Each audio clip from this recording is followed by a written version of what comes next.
Chers paroissiens, nous voici à quelques jours de Pâques.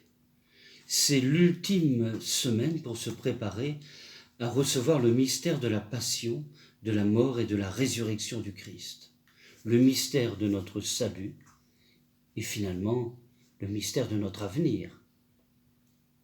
Nous avons eu tout le temps du carême si particulier cette année pour vivre intensément ce temps de conversion et de mise à disposition du Seigneur. Nous avons essayé de lui ouvrir notre cœur et de nous libérer pour découvrir sa volonté et la mettre en pratique. Un carême pour aimer, c'était le thème proposé en ce début de carême. Aimer Dieu, aimer les autres, cela suppose d'avoir le désir de progresser dans cet amour. Et nous savons bien que cela passe nécessairement par le pardon, la miséricorde, la reconnaissance de nos fautes. Habituellement, avant Pâques, quelques jours avant Pâques, il y a les cérémonies pénitentielles et autres possibilités plus nombreuses de recevoir le sacrement de réconciliation, de se confesser. Cette année, nous en sommes privés à cause du confinement et parce qu'il est difficile de recevoir les personnes de manière individuelle, en toute discrétion et dans le strict respect des mesures sanitaires.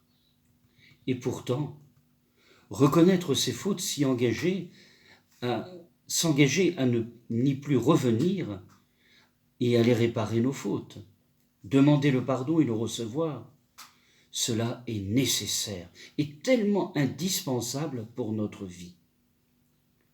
Dans l'attente du retour à une situation normale et de la possibilité offerte à tous et à toutes de pouvoir se confesser, je vous invite à relire avec attention le courrier que notre évêque nous a adressé le 27 mars 2020, à la suite des instructions données par la Congrégation pour le culte divin et les sacrements à Rome. Et avant cela, le 20 mars, notre Saint-Père François avait longuement évoqué la question, à la fois à l'audience générale et à son homélie de la messe quotidienne à Sainte-Marthe. Je ne vais pas reprendre mot à mot ce que le Saint-Père François et notre évêque nous ont écrit.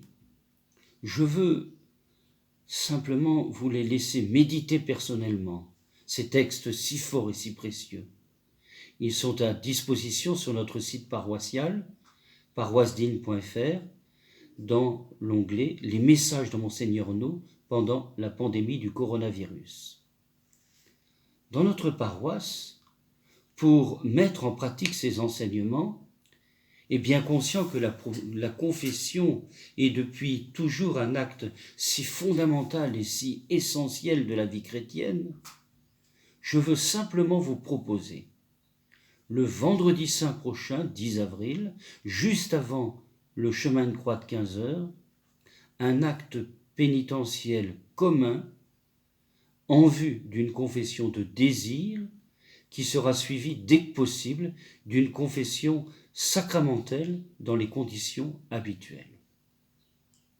Chacun est donc invité personnellement, chez soi, à prendre un temps de prière pénitentielle particulier.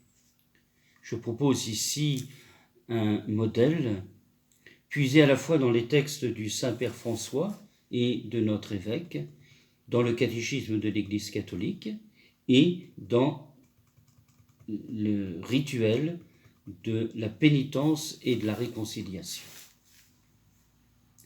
Il s'agit de mettre en œuvre chacune personnellement les actes du pénitent lors du sacrement de réconciliation. Prenons le temps de vivre personnellement cette petite célébration avec les étapes suivantes. Premièrement, la contrition. La contrition désigne l'attitude de la personne qui reconnaît avoir mal agi, qui regrette d'avoir blessé l'amour de Dieu et des autres. Cette attitude conduit à vouloir changer sa manière de penser et de vivre, et à réparer les dommages causés aux autres et à soi-même. Donc, dans un premier temps, chacun se présente personnellement à Dieu en regrettant sincèrement ses péchés, en lui montrant que non seulement il les regrette, mais aussi que ses fautes lui répugnent et mettent la tristesse dans son âme. Deuxième temps, l'aveu ou confession des péchés. Après un sérieux examen de conscience, chacun présente à Dieu ses péchés, avec la ferme résolution de ne plus pécher à l'avenir. Puis chacun dit une prière de repentir en formulant un acte de contrition. Et chacun confesse dans la foi que cette contrition provient de l'amour de Dieu, aimé plus que tout. C'est l'action de grâce. Enfin, dernier élément, la satisfaction ou pénitence.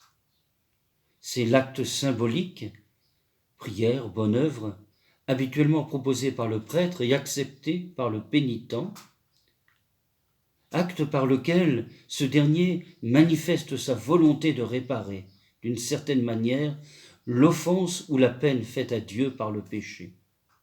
Chacun prend l'engagement de recourir dès que possible à la confession sacramentelle pour les péchés graves. En n'oubliant pas ce que disait saint Jean-Paul II dans son exhortation apostolique « Réconciliation et pénitence ». Suivant une tradition doctrinale et une pratique désormais séculaire, il convient de continuer à considérer comme très important le recours au sacrement de pénitence, même pour les seuls péchés véniels, et à y éduquer les fidèles. Enfin, comme pénitence, en signe de désir de se convertir et de réparer, je vous invite tous à accomplir et à méditer le chemin de croix du Vendredi Saint en union avec celui qui se célébrera à la paroisse. Il s'agit bien d'une démarche personnelle qui nous engage profondément dans l'attente de pouvoir recourir à la confession sacramentelle. Mais en même temps, il s'agit d'une démarche communautaire. Nous nous soutenons et nous prions les uns pour les autres dans ce désir de conversion, dans cette prière où nous implorons le pardon de Dieu, dans ce désir de progresser dans son amour et l'amour des autres.